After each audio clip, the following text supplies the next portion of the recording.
ప్రముఖ YouTube channel భయ్యా సన్నీ యాదవ్ చెన్నై విమానాశ్రయంలో పోలీసులు అరెస్ట్ చేసినట్టు తెలిసింది.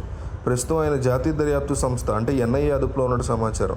ఆన్లైన్ బెట్టింగ్ యాప్లను ప్రచారం చేస్తున్నాడన్న ఆరోపణలో ఇటీవల అతను పాకిస్తాన్ బైక్ టూర్ నేపథ్యంలో ఎన్ఐఏ విచారణకు సిద్ధమైంది. ఆన్లైన్ బెట్టింగ్ యాప్ల ప్రచారంలో సన్నీ యాదవ్కు ప్రమేయం ఉందంటూ సూర్యాపేట కమిషనరేట్లో నూతన్కల్ పోలీస్ స్టేషన్లో ఇప్పటికే ఒక కేసు ఉంది.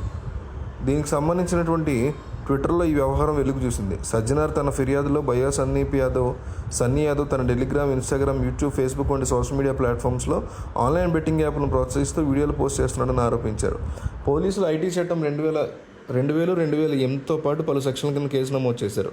ఈ చర్య యువతని తప్పుదోవ పట్టించేలా, ఆర్థికంగా నష్టపడడంలో ఇన్ఫ్లుయెన్సర్ల పాత్ర మీద అధికారుల నిఘా పెరిగిందని స్పష్టం చేస్తుంది. సన్నీ యాదవ్ బైక్ రైడ్ వీడియోల్లో ప్రచారం పొందినప్పటికీ సులువుగా డబ్బు సంపాదించాలనే ఉద్దేశంతో అక్రమ బెట్టింగ్ యాప్ నిర్వాహాలతో చేతులు కలిపినట్టు ఆరోపణలు ఉన్నాయి. సన్నీ యాదవ్ అరెస్టుకి ప్రధాన కారణాల్లో అతను ఇటీవల పాకిస్తాన్ బైక్ టూర్ కూడా ఒకటి. పాకిస్తాన్ నుంచి భారతదేశానికి తిరిగి వస్తున్నట్టు అతను స్వయంగా సోషల్ మీడియాలో పోస్ట్ చేయడంతో చైనా విమానాశ్రయంలో అదుపులో తీసుకున్నారు.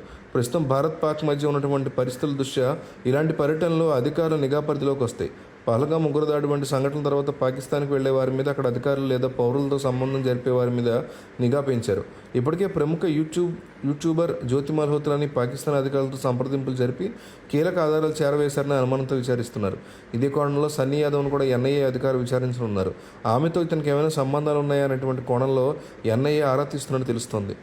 అతను కేవలం ఒక పర్యాటకుడిగా వచ్చి వెళ్ళాడా, లేక అంతర్గత భద్రతకు సంబంధించిన వ్యవహారాల మీద ప్రభావం చూపేలా ఏవైనా కార్యకలాపాలు పాల్పడ్డా అనే కోణంలో కూడా దర్యాప్తు జరుగుతోంది. ఈ కేసు సోషల్ మీడియా ఇన్ఫ్లుయెన్సర్లు తమ కార్యకలాపాల విషయంలో అటు చట్టపరమైన, ఇటు జాతీయ భద్రతాపరమైన అంశాల మీద మరింత జాగ్రత్తగా ఉండాల్సినటువంటి ఆవశ్యకతను తెలియజేస్తుంది.